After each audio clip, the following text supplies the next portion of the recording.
Hi everybody, this is Joe from PrepAgent, and today I want to answer one of the big questions we get all the time. How do you find a broker? There's going to be a link in the show notes below to our website that has more detailed information on this subject. But this is a big question because we all know you're going to pass.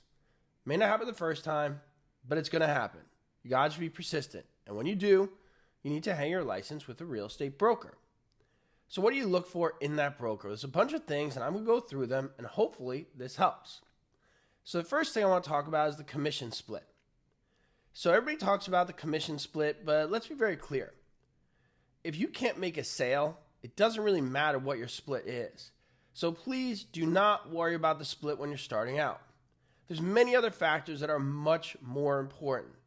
Unless you're supremely confident and you know right out of the gates you could do everything on your own and get a big sale, then by all means, worry about the commission split.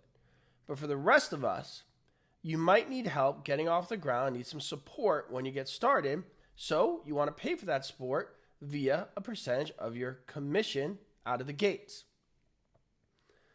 The second is internet presence. Welcome to the modern era, people. If a website looks like garbage for this brokerage you're about to work for, that should tell you something. I know you're not in the business of internet marketing, you're trying to sell homes, but it's a pretty basic thing in this day and age to have a decent online presence. It doesn't have to shout off the map at you, it doesn't have to be amazing, but it should be clean, professional, and functional.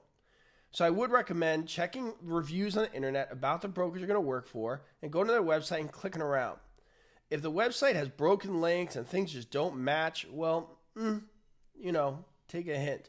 Because in this day and age, more than 10, 20 years ago, this is a pretty basic thing, kind of like having a business card. Okay, next up is fees. So many of the brokers you're going to work for are going to have fees. I want you guys to ask what you get for those fees. So it's one thing to have fees, but what comes with it? Do you get a desk? Do you get access to certain materials? Is there marketing material? What's going to happen for those fees? In other words, don't just look at the straight up number. Look at what you're getting for those things. Maybe there's mentorship involved. I don't know. The brokerage size. Well, that's a very personal thing. So the brokerage size depends on your personal preference. Do you want a small family atmosphere, or do you want to be a part of the big Goliath in your town? There's actually benefits to both. When you're part of the big Goliath in town, let's be honest, you're kind of just a number. Although you do get to put a really well-known name on your business card. So that is a benefit. But with a smaller firm, you are important. You're not just a number. They need to see you be successful.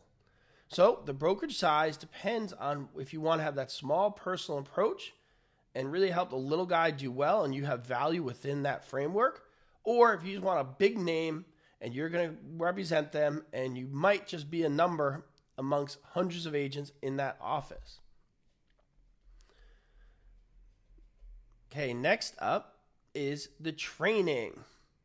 So I mentioned the training before. Offices very often have training for their agents, but not all do. You have to ask about this.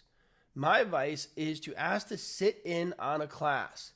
Sit on a class, see how the training goes, see if the teachers are good, and if they vibe with your personality. Because that training is huge. Good brokerages have constant training for their agents. And if they don't have it, such as the case of a lot of smaller firms, they outsource it. So they work with you to find that training. But either way, you got to ask about the training. Mentor program. For me, a mentor was huge when I started. Yes, you got to give a percentage of your commission. But it's well worth it to have somebody go with you to the appointments, fill out the contracts, and do everything that needs to be done.